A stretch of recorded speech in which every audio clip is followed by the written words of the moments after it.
Hello दोस्तों, कैसे हैं आप सब। हम प्रायः सुनते रहते हैं और कहते भी हैं कि भगवान जो करते हैं हमारे अच्छे के लिए ही करते हैं। कहने सुनने में तो यह बहुत अच्छा लगता है, परंतु जब हम किसी विपरीत परिस्थिति में होते हैं उस समय हमें लगता है कि हमारी ही परीक्षा क्यों ली जा रही है। उस समय हम यह भूल जाते हैं कि जन्म से मृत्यु तक न जाने हम कितनी परीक्षाओं से गुजरते हैं। कुछ परीक्षाओं में हम पास होते हैं और कुछ में फेल। जब तक पास न हो जाएं तब तक परीक्षा देनी पड़ती है। भगवान हमेशा ही हमारी भलाई करते हैं, परंतु हम अज्ञानी उनकी महानता को समझ नहीं पाते और उन पर दोषारोपण करते हुए उन्हें कोसते रहते हैं। तो दोस्तों, इसी से जुड़ी हुई एक कहानी आज हम आपके साथ शेयर कर रहे हैं। मुझे पूरी उम्मीद है आपको बेहद पसंद आएगी और बहुत कुछ सीखने को भी मिलेगा। इस वीडियो को अंत तक जरूर देखिएगा। तो चलिए बिना देरी किए हुए इस कहानी को शुरू करते हैं। एक आदमी जो कि मंदिर में सेवक था, उसका काम मंदिर की साफ सफाई करना था। भक्तों द्वारा दिए गए दान में से थोड़ा बहुत मंदिर के पुजारी द्वारा उसे दे दिया जाता था। इसी से उसका गुजर बसर चल रहा था। वह अपनी जिंदगी से बहुत परेशान और दुखी था। मंदिर में काम करते करते वह दिन भर अपनी जिंदगी को लेकर भगवान से शिकायतें करता रहता था। एक दिन शिकायत करते हुए भगवान से बोला, भगवान जी, आपकी जिंदगी कितनी आसान है। आपको बस एक जगह आराम से खड़े रहना होता है। मुझे देखिए, कितनी कठिन जिंदगी जी रहा हूँ। मैं दिन भर कड़ी मेहनत करता हूँ, तब जाकर कहीं 2 वक्त की रोटी नसीब हो पाती है। काश मेरी जिंदगी भी आपकी तरह होती। उसकी बात सुनकर भगवान बोले, तुम जैसा सोच रहे हो वैसा नहीं है। मेरी जगह रहना बिल्कुल आसान नहीं है। मुझे बहुत सारी चीजें देखनी पड़ती है, बहुत सारी व्यवस्थाएं करनी पड़ती है। यह हर किसी के बस की बात नहीं है। सेवक बोला, भगवान जी कैसी बातें कर रहे हैं। आपका काम आसान ही तो है। आपकी तरह तो मैं भी दिन भर खड़े रह सकता हूँ, इसमें कौन सी बड़ी बात है। भगवान बोले, तुम नहीं कर पाओगे। इस काम में बहुत धैर्य की आवश्यकता पड़ती है। सेवक बोला, मैं जरूर कर पाऊंगा। आप मुझे एक दिन अपनी जिंदगी जीने दीजिए। आप जैसा बताएंगे मैं वैसा ही करूंगा।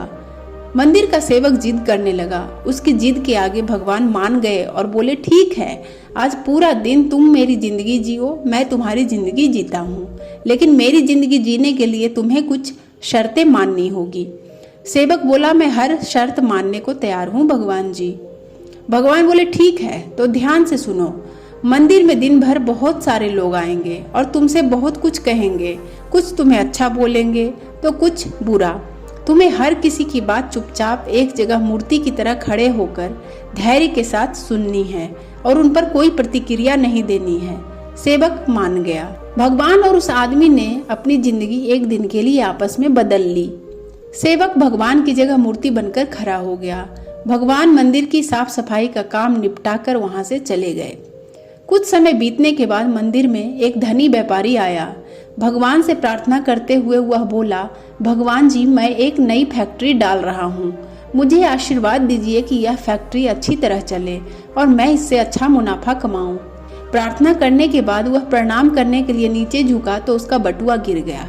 जब वह वहां से जाने लगा तो भगवान की जगह खड़े मंदिर के सेवक का मन हुआ कि उसे बता दे कि उसका बटुआ गिर गया है, लेकिन शर्त अनुसार उसे चुप रहना था। इसलिए वह कुछ नहीं बोला और खामोश खड़ा रहा।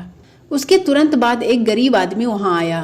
वह भगवान से बोला, भगवान जी, बहुत गरीबी में जीवन काट रहा हूँ।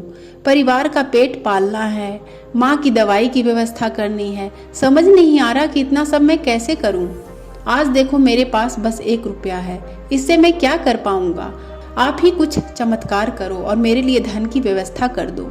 प्रार्थना करने के बाद जैसे ही वह जाने को हुआ, उसे नीचे गिरा हुआ व्यापारी का बटुआ दिखाई दिया। उसने बटुआ उठा लिया और भगवान को धन्यवाद देते हुए बोला, भगवान जी, आप धन्य हैं। आपने मेरी प्रार्थना इतनी जल्दी सुन ली। इन पैसों से मेरा परिवार कुछ दिन भोजन कर सकता है। माँ की दवाई की भी व्यवस्था हो जाएगी। भगवान को धन्यवाद देकर वह वहां से जाने लगा। तब भगवान बने मंदिर के सेवक का मन हुआ कि उसे बता दे कि वह बटुआ तो व्यापारी का है, उसे मैंने नहीं दिया है। वह जो कर रहा है वह चोरी है। लेकिन वह चुप रहने के लिए विवश था, इसलिए मन मारकर चुपचाप खड़ा रहा। मंदिर में आने वाला तीसरा व्यक्ति एक नाविक था। वह 15 दिन के लिए समुद्री यात्रा पर जा रहा था। भगवान से उसने प्रार्थना की कि उसकी यात्रा सुरक्षित रहे और वह सकुशल वापस आ सके। वह प्रार्थना कर ही रहा था कि धनी व्यापारी वहां आ गया।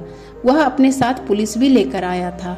नाविक को देखकर वह पुलिस वाले से बोला, मेरे बाद यह मंदिर में आया है, जरूर इसने ही मेरा बटुआ चुराया होगा, आप इसे गिरफ्तार कर लीजिए। पुलिस नाविक को पकड़कर ले जाने लगी। भगवान बने आदमी को अपने सामने होता हुआ यह अन्याय सहन नहीं हुआ। शर्त के अनुसार उसे चुप रहना था, लेकिन उसे लगा कि बहुत गलत हो चुका है। यदि अब मैं चुप रहा तो एक निर्दोष आदमी को व्यर्थ में ही सजा भुगतनी पड़ेगी। उसने अपनी चुप्पी तोड़ते हुए कहा, आप गलत व्यक्ति को पकड़कर ले जा रहे हैं। यह बटुआ इस नाविक ने नहीं बल्कि इसके पहले आए एक गरीब व्यक्ति ने चुराया है। मैं भगवान हूँ और मैंने सब देखा है। पुलिस भगवान की बात कैसे नहीं मानती। उनकी बात मानकर उन्होंने नाविक को छोड़ दिया और उस गरीब आदमी को पकड़ लिया जिसने बटुआ लिया था। शाम को जब भगवान वापस आए तो मंदिर के सेवक ने पूरे दिन का वृतांत सुनाते हुए उन्हें गर्व के साथ बताया कि आज मैंने एक व्यक्ति के साथ अन्याय होने से रोका है। देखिए आपकी जिंदगी जीकर आज मैंने कितना अच्छा काम किया है। उसकी बात सुनकर भगवान बोले, यह तुमने क्या किया? मैंने तुमसे कहा था कि चुपचाप मूर्ति बनकर खड़े रहना, लेकिन वैसा ना करके तुमने मेरी पूरी योजना पर पानी फेर दिया। उस धनी व्यापारी ने बुरे कर्म करके इतना धन कमाया था।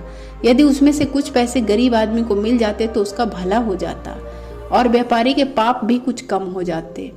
और जो नाविक को तुमने समुद्री यात्रा पर भेज दिया है, अब वह जीवित वापस नहीं आएगा। समुद्र में बहुत बड़ा तूफान आने वाला है।